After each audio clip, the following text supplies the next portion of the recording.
Welcome back to the Fertile Dark, where we delve into the depths of psychology and spirituality and personal growth. I'm Daniel, and today we're exploring a fascinating topic that has profound implications for our spiritual journey, and that is the role of rituals in spiritual growth. And in this episode, we'll uncover the significance of rituals, how they influence our spiritual development, and how we can incorporate them into our daily lives for greater well-being and spiritual growth.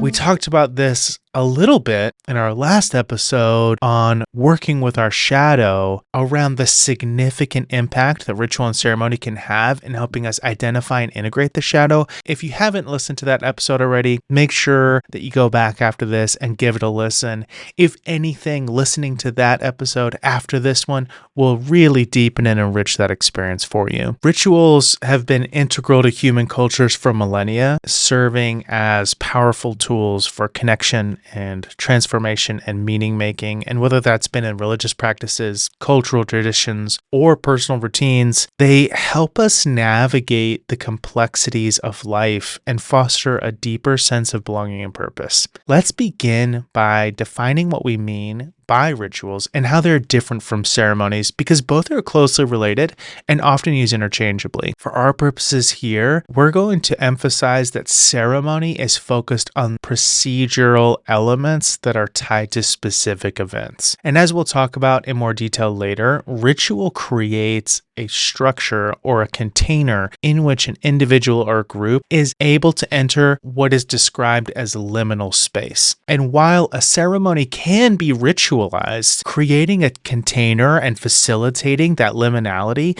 ceremonializing a ritual takes the emphasis away from the liminality and places it instead on the procedural elements. And where ceremony is often focused primarily on those procedural components of a specific event, ritual is a set of actions performed mainly for their symbolic value, which can be deeply personal or part of a larger cultural or religious tradition. Rituals can be as simple as a morning meditation practice or quite elaborate, and they provide structure and meaning that help us to feel grounded and connected to something greater than ourselves. In addition to providing that structure and meaning and groundedness and connectedness, there are actually quite a few psychological impacts of rituals as well. Research in psychology and neuroscience has shown that rituals can significantly enhance our mental health and well-being. And according to a study that was published in the journal Science, engaging in rituals can reduce anxiety, increase feelings of control, and improve performance in high-pressure situations. Rituals can also play a crucial role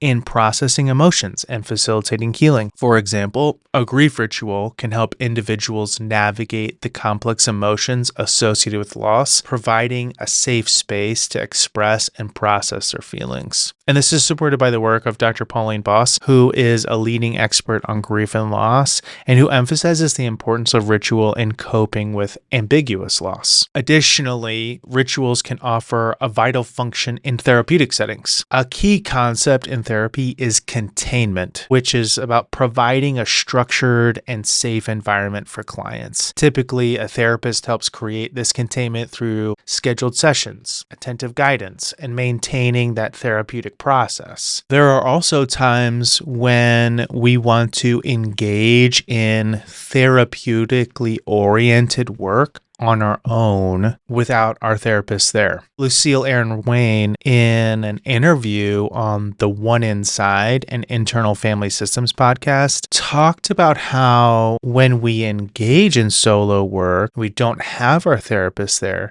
we still need containment. And without that preparation, without that forethought, we might try and be our own therapist, which can lead to which she describes as a managerial attitude and even a split from our authentic selves. However, she talks about how we can create simple rituals to set intention and provide the necessary containment before delving into our inner systems. And this approach helps maintain authenticity and support the healing process. Now, in the context of spiritual traditions, rituals are at the heart of many and serve as a bridge between the mundane and the sacred. For example, in Christianity, the Eucharist or the sacrament is a ritual that symbolizes communion with the divine. In Hinduism, there's the practice of the puja, which involves offering prayers and symbolic items to deities. And these rituals provide a tangible way to connect with spiritual beliefs and foster a sense of community among practitioners. Now, earlier, we talked about how rituals enable this experience of liminality. And that's a term that was introduced by the anthropologist Victor Turner. And the idea of liminality in rituals is the idea that rituals involve a transitional phase where participants are between states of being. And this liminal space is where transformation occurs, allowing individuals to emerge with a renewed sense of identity and purpose. And Turner described liminal space as a threshold state, often likened to a doorway between two distinct phases of existence.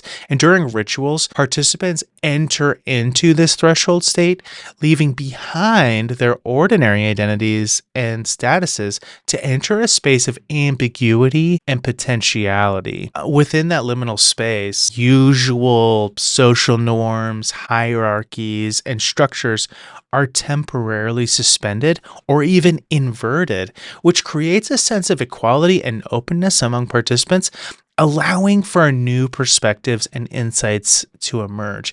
This is really connected to what we talked about last episode about shadow work, which as we identify and integrate it, it's actually almost a type of death and rebirth experience. And so as we're entering into that realm of the unconscious, it's important that we enter into that liminal space so we are suspending the norms of our own existence temporarily, so that as we come back into the conscious reality of our lives, we're actually reborn. That's another characteristic of this liminal space. It's characterized by symbolic transformation, where we undergo profound shifts in consciousness, identity, or even perception. This transformation is facilitated by the ritual's symbolic actions, the narratives, and even communal participation. Turner also coined the term communitas to describe the sense of community and solidarity that emerges among individuals in liminal space. Because in this state of liminality,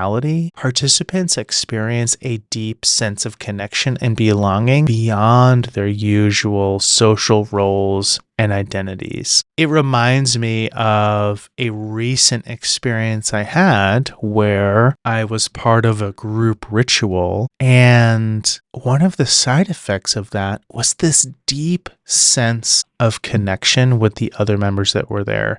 And those words don't even begin to touch the richness and the depth of it. There was this sense of almost oneness with the other people, this rich, deep connection and love, where all of those boundaries, they were appropriately set aside in a way that we felt so richly connected that after we exited that ritual space, there was almost a sense of grief and loss associated with it, because that community experience, that communitas, was no longer present. Coming back to Turner and this idea of liminality, this concept really highlights the transformative potential of rituals by creating a space where individuals can undergo symbolic transformation, experience communitas, and transcend ordinary social structures and identity. Another great individual that helps us to understand the role of rituals in spiritual growth is the cultural anthropologist and author of The Fourfold Way, Dr. Angeles Ariane,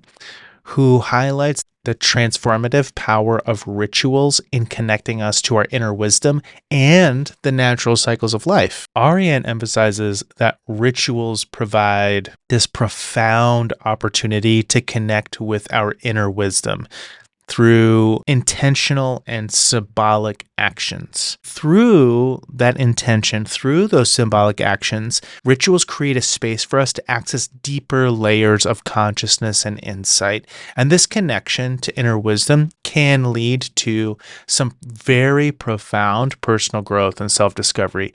Again, this also connects us right back to that conversation last episode about shadow work, where we are going to a deeper layer below the conscious into the unconscious and accessing the wisdom that is trying to communicate with us through a lot of our struggle and suffering. Participating in ritual can help us to gain access to what wisdom is trying to communicate to us. Ariane also underscores the importance of rituals in aligning us with the natural rhythms and cycles of life. And by participating in these rituals, we can cultivate a sense of harmony and interconnectedness with the world around us. While the specifics of rituals may vary, the underlying principles remain consistent. Rituals serve as vehicles for connection, transformation, and meaning-making across human societies throughout history. One of the biggest struggles or complaints that comes up in conversation is that life just feels so busy. It's go, go, go all the time. And there really just isn't space to slow down. I actually had a student who one day we took 10 minutes to just sit quietly. I gave everyone a chance to go find their own space and just sit quietly and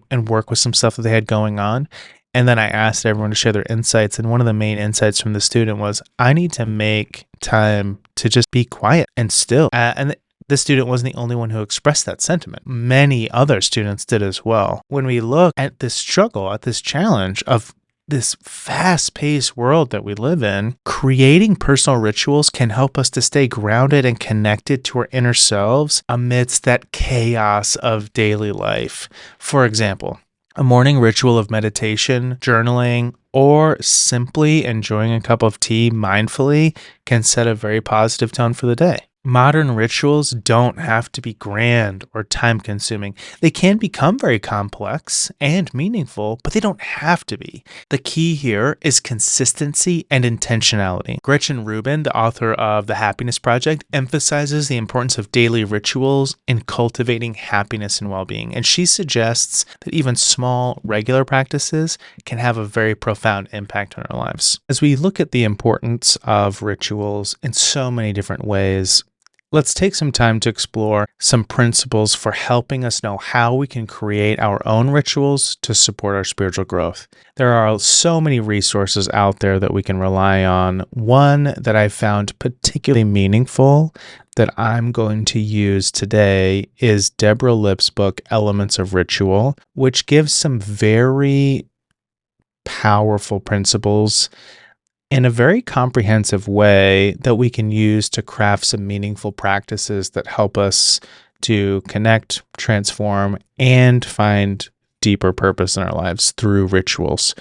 And we're going to break these principles down into 3 phases: the preparation, the opening, and the closing. In the preparation phase, the first thing that we're going to do is create a space of relaxed calm. First, we're going to prepare the space. And the way we do that is to begin by clearing and organizing the space itself.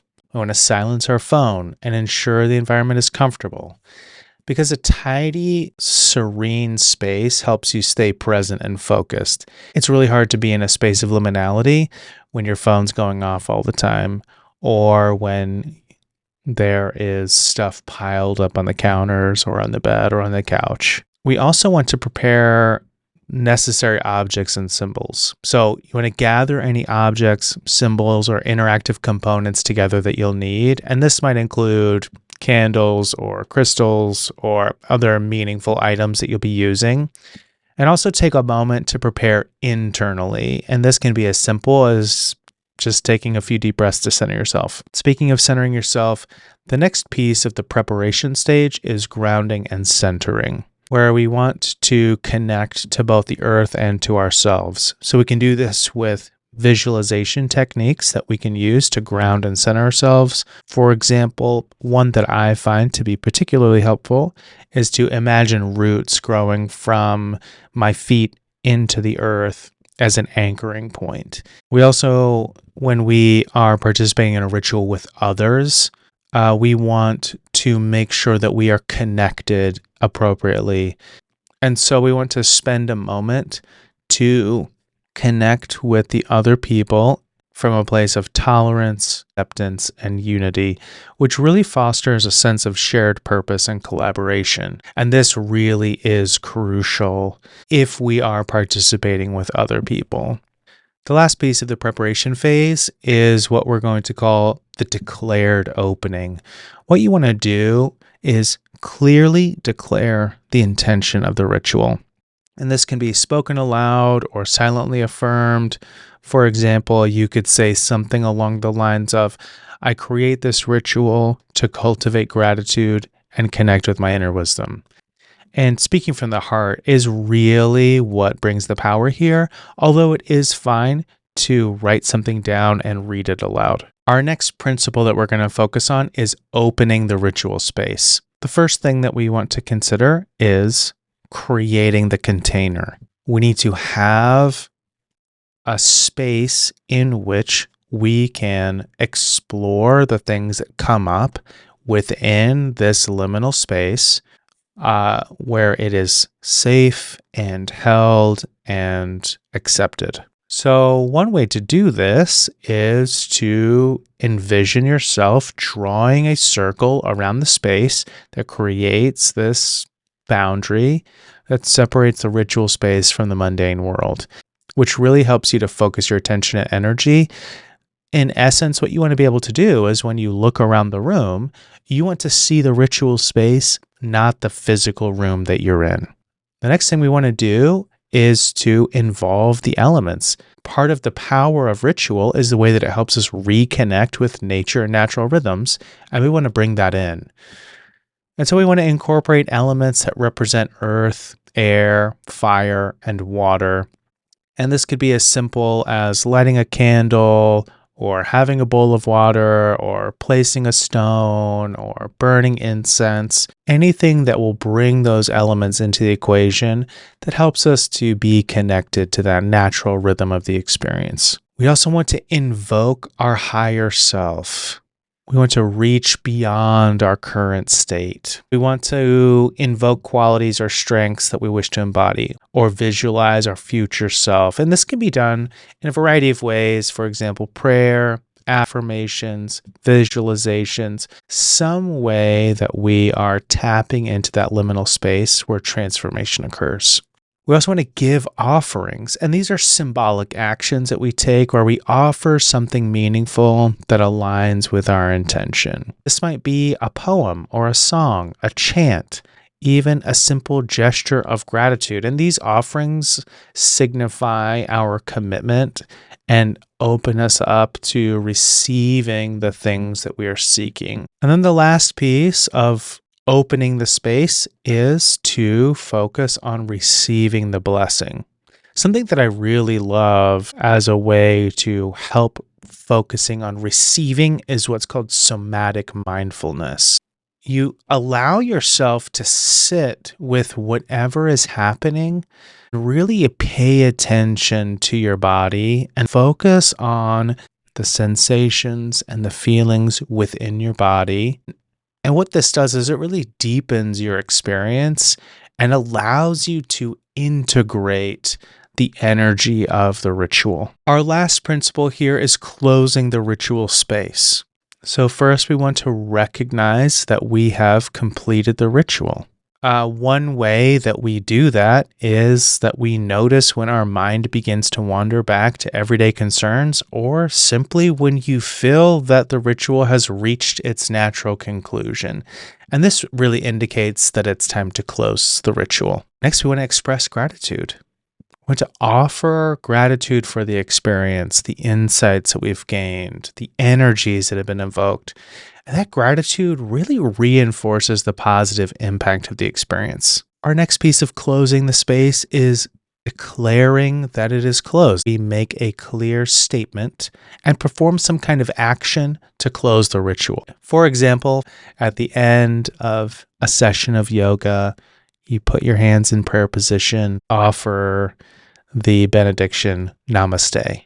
And maybe in your ritual, you might say, this ritual is complete, while you extinguish the candle or bow your head as a show of gratitude. Finally, and this is maybe more of an optional thing, I find it can be helpful as well. And this is a grounding back to earth, where you perform a grounding action to return you fully to the present moment. It's important to realize that during these rituals, you have entered into a different space, psycho-spiritually, and you need to come fully back into the present. And this can be very helpful with that. So some things you could do: splashing water on your face, or stomping your foot, like stomping your shoes under your feet, or you can take a few deep breaths just to reorient yourself to your surroundings. Now, I know there was a lot of detail in there. Just to recap, as you work on creating a ritual on your own, there are really 3 phases. The preparation phase, where you prepare the space, you prepare yourself, you set the intention, you open the space, where you are working on connecting to those things that you are hoping to integrate into your life. And then you close the ritual space when you notice that the ritual has come to a natural conclusion, or your mind begins to wander, and you declare that the ritual is complete. And then you have some kind of action to recenter yourself in your body in the present moment. And you can practice these principles at whatever degree of detail feels appropriate for you in the moment, based on your time available and the intention behind the ritual. So in conclusion, rituals are powerful tools for spiritual growth. They offer structure, meaning, and connection. And whether they're rooted in ancient traditions or personalized to fit our modern lives, these are practices that can help us navigate the complexities of life and foster a deeper sense of purpose and belonging. I'd encourage you to explore and create rituals that resonate with you and support your spiritual journey. Remember that the most important aspect here is the intention and presence you bring to the ritual, which makes it a meaningful and transformative experience. I really want to hear, what are the rituals that you are engaging in? As you design these rituals, I'd encourage you to share them. The Fertile Dark is so much more than just a one-way conversation, or even a conversation with one other person. The goal here is to create our own type of communitas together. Thank you so much for joining me on this episode of The Fertile Dark. If you enjoyed this episode, please subscribe, rate, and review on your favorite podcast platform. Stay tuned for more episodes exploring the depths of psychology, spirituality, and personal growth. In some upcoming episodes, we're going to talk about the healing power of nature, and we also have a very special guest that we're getting ready to bring on, talking about the importance of creating sacred space and how to go about doing that in a way that allows our deepest authenticity and purpose in the world to come to the forefront. You're not going to want to miss those. They're going to be great. Until next time, keep delving deep and embracing the journey.